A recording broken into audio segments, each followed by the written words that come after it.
çıxış etmək istəyənlər var, yazılıblar. İlk növbədə mən Rəyasət Heyətinin üzvü Ərəstun Orusluya söz verirəm. Ərəstun bəy, buyurun. Hər vaxtınız xeyir, hörmətli millət vəkilləri. Hər kəsi salamlayıram, təşəkkür edirəm, hörmətli sədr.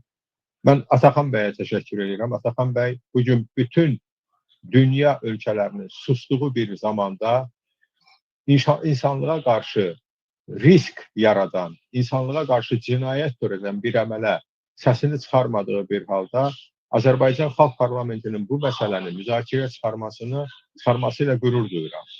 Bəli, bu bizim bugün tarixi iclasımızdır və bu tarixi məsələnin müzakirəsində zaman hər şeyi yerbəyer edəcəkdir. Biz bu məsələdə nə qədər haqlı olduğumuzu göstərəcəkdir.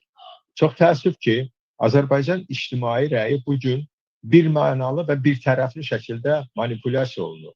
Halbuki hücum edilən ölkə, onun bizə münasibətindən, onun bizim ölkəyə rəftarından asılı olmayaraq 30 milyon Azərbaycanlı, bəlkə də 40 milyon Azərbaycanlı daxil olmaqla 90 milyon insanın yaşadığı bizimlə həmsərhəd olan ölkədir.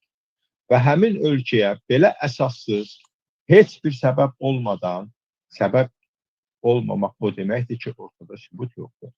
Biz zamanında bunun da şahid olmuşuq ki, necə İraqı kütləvi qırğın silahı hazırlamaqda saxta ittiham edərək, BMT-ni aldadaraq Amerika Birləşmiş Ştatları rəsmiləri o ölkəyə müdaxilə elədi. Və Amerika Birləşmiş Ştatlarının müdaxiləsi bəşəriyyətə və ilk növbədə də İraq xalqına hansı faciələr gətirdiyinin hamımız canlı şahidiyik. Bugün eyni sistem, eyni dəstixət, eyni bəhanələrlə növbəti bir cinayətə hazırlıq gedir. Daha doğrusu, artıq o cinayət başladılıbdır. Almanya kansleri Friedrich Merz'in təbirincə desək, Friedrich Merz belə bir ifadə işlətdi. İsrail qarşısında baş əyirəm, o bizim hamımızın əvəzindən çirkli işi görür.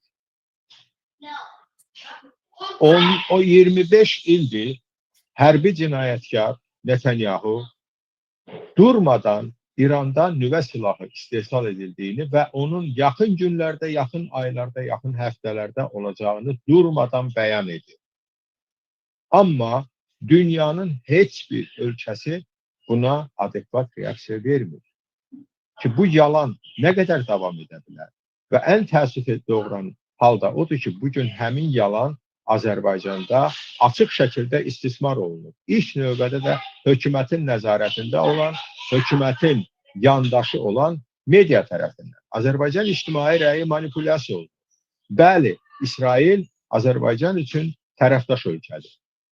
İranla münasibətlərimiz kifayət qədər mürəkkəbdir. Amma sual olunur ki, məgər bizim tərəfdaşımız olan ölkəyə hərbi cinayət törətmək, başqa bir ölkəyə hərbi müdaxilə etmək haqqı tanınırmı? O zaman sabah hər hansı bir ölkənin də, məsələn Rusiyanın Azərbaycana qarşı hər hansı bir hərbi addım atması eyni dərəcədə alqışlana bilər. Nədən biz Rusiyanın Ukraynaya hərbi təcavüzünü pisləyirik? İsrailin İrana qarşı atdığı eyni addıma biz dedikdə mən Azərbaycanı bugün idarə edənləri nəzərdə tuturam. Biz o deyilik. Onların rəyidir bu. Və biz bunu alqışlayırıq sanki. Və hər dəfə də arqument olaraq dediyim kimi həmin o yalan tezisdən istifadə olunur ki, İran nüvə silahı əldə edir. Diqqət yetirin. Mart ayında ABŞ Milli Kəşfiyyatının direktoru Konqres qarşısında çıxış edərkən birmənalı şəkildə bildirdi ki, ABŞ xüsusi xidmət orqanlarının əlində heç bir sübut yoxdur ki, İran nüvə silahı hazırlayır. 2 gün əvvəl ABŞ prezidenti Donald Trump'a bu sualı verəndə o dedi ki, o yalan deyir.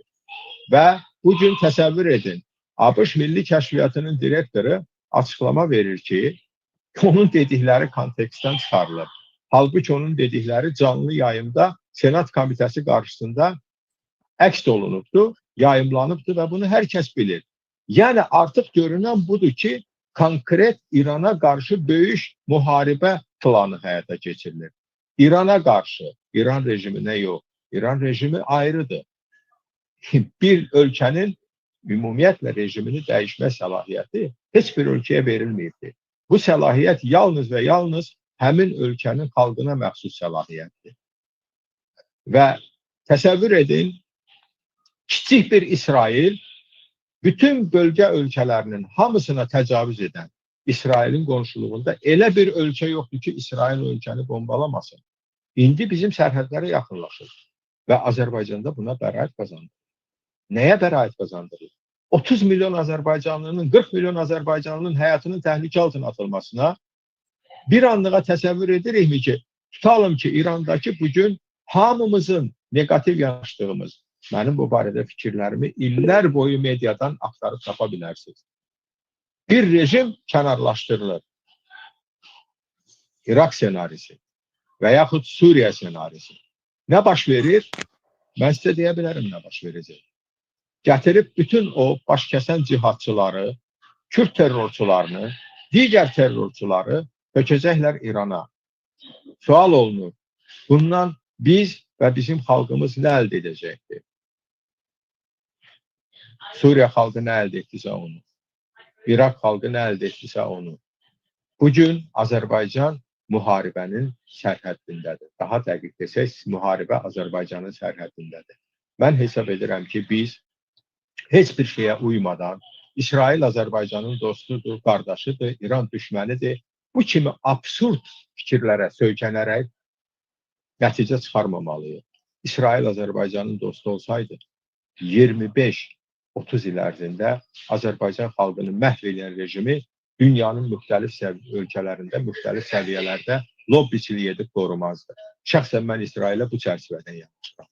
Qaldı müharibədə Azərbaycana dəstəyinə, İsrail Azərbaycana silah satıb bulundu. Azərbaycan Türkiyənin dəstəyi sayəsində qalib gəldi.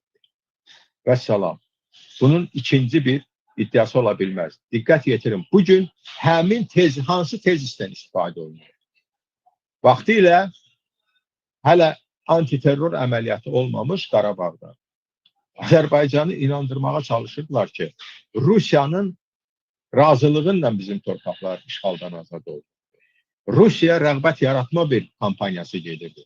Bugün həmin tezisdən məhz İsrailin cinayətkar əməllərinə bəraət qazandırmaq üçün istifadə olunur. İsrail bizim tərəfdaşımızdır. Mən arzu edirəm ki, o tərəfdaş ölkə keyfiyyətində olsun. Amma cinayətkar Netanyahu rejimi ilə bu mümkün deyil. Cinayətkar dedikdə mən heç bir təqsirsizlik prezumpsiyasını pozmuram. Bugün Netanyahu yeganə hökumət başçısıdır ki, onun barəsində Beynəlxalq Cinayət Məhkəməsinin müharibə cinayəti ittihamı ilə həbs sanksiyası mövcuddur. Netanyahu hökumətini soyqırımda ittiham edirlər. Bu dəhşətli bir faktdır.